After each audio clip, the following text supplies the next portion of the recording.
Okay, so I've got some new collage work that I'm sharing with you based on my current psyche and events that have been going on in the world. So you may know Colleen Kibber is the work that I use.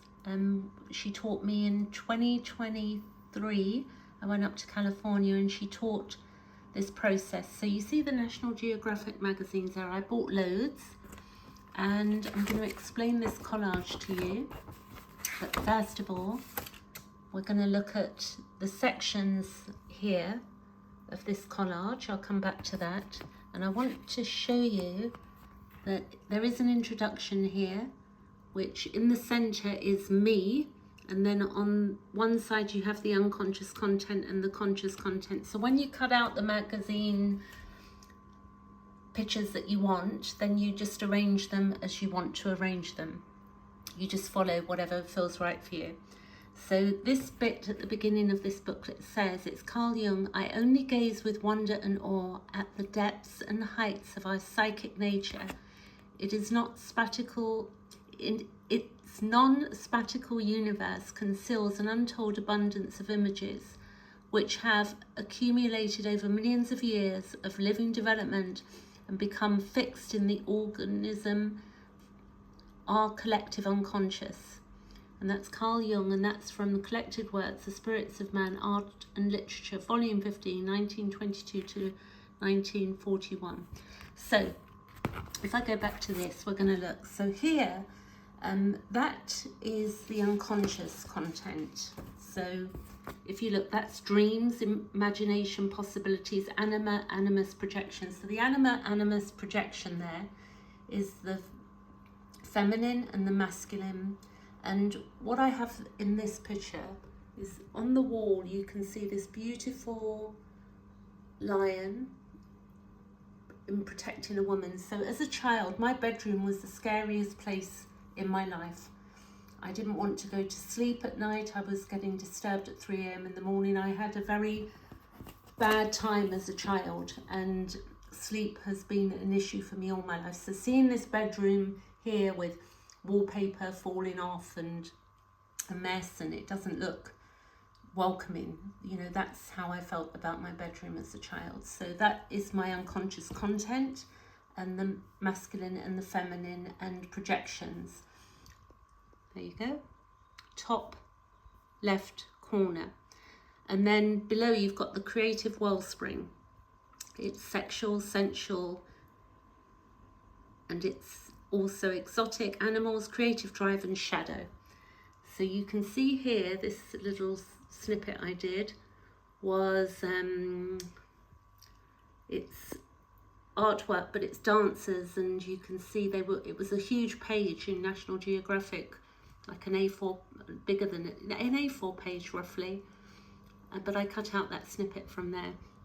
And below you have the symbolism of the feminine, and you have a woman there with carrying some roses like that. And then, so that's my creative wellspring.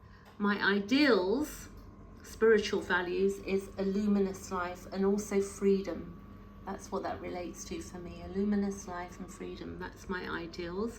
The self, ego, today. So the feminine, with what's been going on in the world, I've been, you know, I'm not religious, but I do love symbolism, and we know what this symbolizes for many. For every person, it's going to symbolize something different. And then below we've got fears, avoidance, darkness, repression, and shadow. So this would be the darkness and the shadow. You've got a little girl there with a baby, you know, and that is the shadow side of, you know, what was going on up here. You know, the possibilities of how a child's life can be so affected by, you know, how they come into the world.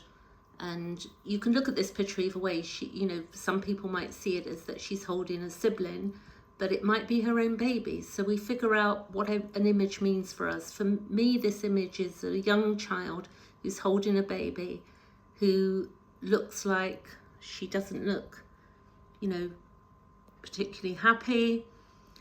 And that to me is the shadow side. like a child holding a baby that maybe she's too early to hold that baby. But again, we see it as we want. Fears, avoidance, darkness, repression, shadow, the collective unconscious. Then what we have is that my mission, sorry I'm jumping around, mission, aspiration, social change, persona, and self-image. So this is, I took this picture of me, and what I did was that I printed it with a printer, but that was in colour, but I made it black and white. And that was one day when the sun was shining through the window, and I set up my phone to take a picture of my shadow against the wall. So a mirror of justice and a vessel of honour. So that is my mission, my aspirations, social change, really important to me, particularly with the Epstein files and all of this that's come out. I want to see social change, and this is my personal self-image. You know, I love that picture that was not planned, but that's the way it came out. And then you have here, you have a beautiful eagle taking off there. And I love that as well, because it means a lot to me. So again, if I come down to fears, avoidance, darkness, repression, and shadow, you also have a child reaching to the symbolism of what would be safety, a mother holding her child. It is religious, but there's lots of little lights in there as well from candles.